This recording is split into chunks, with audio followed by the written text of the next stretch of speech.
Here are some news updates for Tuesday, the 30th of June 2020.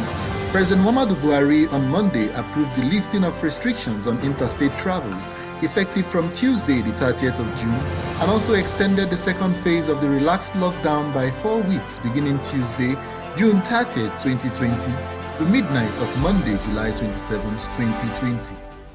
Although all schools will remain closed, arrangements will be made for graduating students in Primary 6, JS3 and SS3 to resume and prepare for examinations.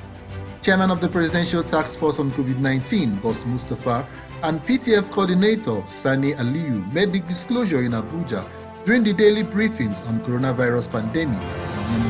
Mustafa called for increased adherence to non-pharmaceutical interventions in the absence of a vaccine or cure for COVID-19, further stating that the aim of the second phase of the eased lockdown was to sustain the gains of previous efforts to control the pandemic and enable the restart of additional sectors of the economy. The federal government also lifted the ban on local flight operations, even as it disclosed that the industry would benefit from a 2.3 trillion naira bailout package, while domestic operations could open as soon as practicable, in line with the existing international and local guidelines on COVID-19. The leadership of the National Assembly on Monday waded into the controversy of the planned hike in electricity tariffs from July 1st, 2020 and succeeded in convincing the distributing companies to defer the plan till the first quarter of 2021.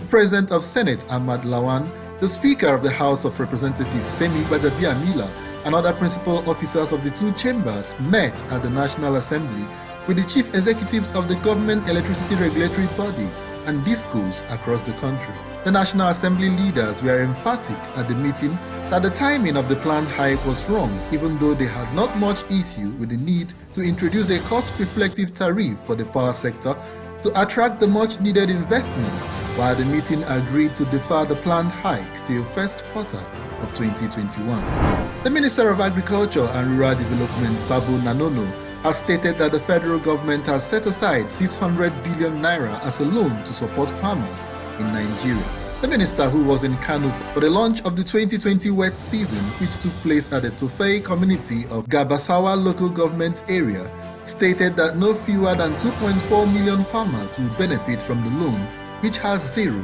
interest. Nanono further stated that the gesture is to support farmers to improve their productivity and boost the agricultural sector under the Agro-Processing Productivity Enhancement and Livelihood Improvement Support Project of the country. A federal high court in Abuja on Monday awarded 15 million naira against the Nigerian police over the alleged killings of 3 members of proscribed Islamic movement in Nigeria, IMN, and subsequently ordered the National Hospital Abuja to immediately release the 3 corpses in its morgue to their families. Justice Taiwo, while granting the reliefs of the applicants, said each of the applicants must be paid by the police a sum of 5 million naira as compensation for the killings,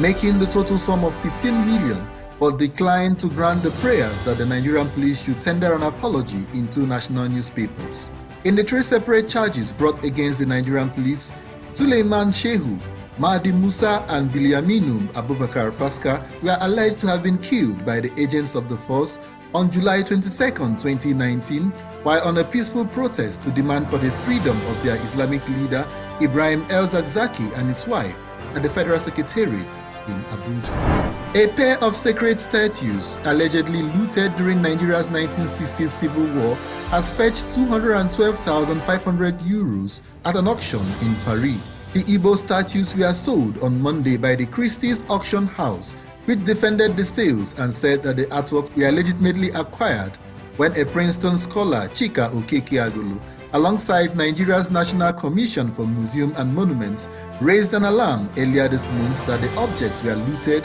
during the Biafran War in the late 60s. Okeke-Agulu said the objects were taken through an act of violence and shouldn't be sold, while an online petition